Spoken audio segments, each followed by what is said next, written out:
Hello and welcome back to Kingdom Reviews. I'm your host, the Future Keybearer, and today I'll be giving you my final thoughts on Kingdom Hearts 358 Days Over 2. Story. The story is the most praised element of this game, and for the most part I can see why. As someone who's played KH2, it's interesting to see what the organization's day-to-day life was like. And Roxas and Shion's stories are fascinating and tragic. Not the most tragic story in the series, but we'll get there. The only real problem I have is that most of the events in this game seem like filler. While there are touches of character sprinkled throughout the game, nothing really happens until near the end. Also, I both love and hate the way Nomura sets up future plot points in this game. Okay, hate's a little too strong of a word, but it can be a little frustrating. Looking back on this, having played most of the series, it is interesting to see how far in advance these things were planned. But I wish we had some payoff in this game, specifically with Axel and Saïx's relationship. Overall, I like the characters, and I do feel for them by the end, but story-wise, there's not a whole lot to come back to. Gameplay. Oh boy, when you hear that 358 is one of the most hated games in the series, gameplay is the main reason why.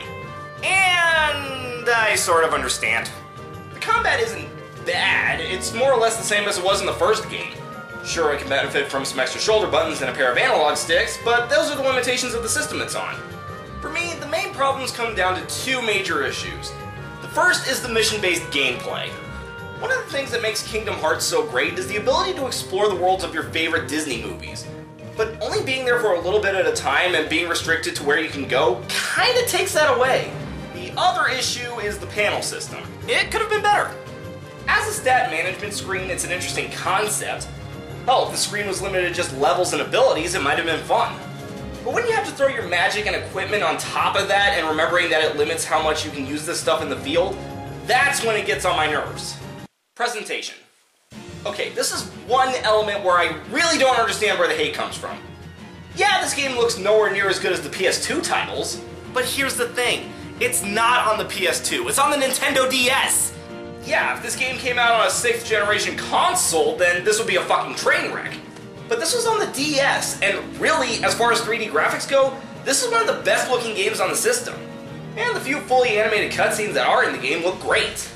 Sound design. I'm starting to think that I should replace the sound design section of Final Thoughts videos with just the voice acting, because really there's not a whole lot to talk about with it anymore. Yoko Shimomura did a fantastic job with the music as always. As a side note, Shion's theme is one of my favorite pieces of music in the series. As for the voice acting, let's start with Roxas, voiced by Jesse McCartney. You know, there are some people you don't really think about as actors until you see them in something you like and they really surprise you. Jesse McCartney is one of those people. I don't mean to insult the guy or anything, but I was really surprised by how much I liked him as Roxas. Next is Shion, voiced by Alison Stoner, who's a bit of a mixed bag. I love the voice that she uses for the character, but sometimes her deliveries seem a little off. I don't know if that's a character choice or just from the difficulties of dubbing a game. Overall, I did like it.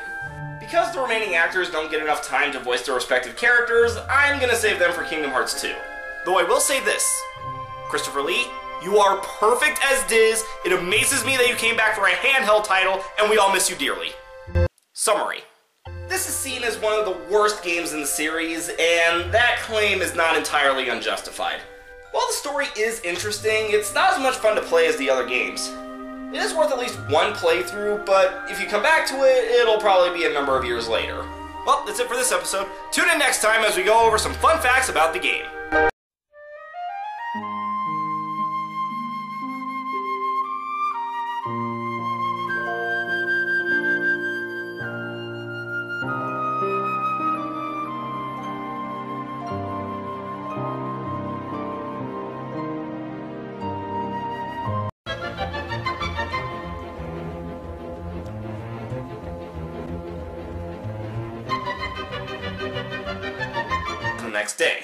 The next day, a new day arrives, the following day, so day 14 begins over the next few days, and the next day,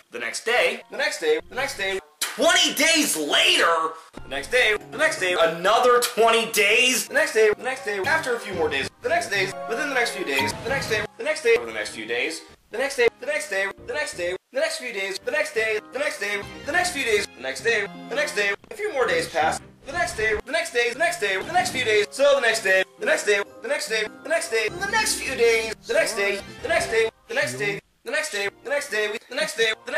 next day,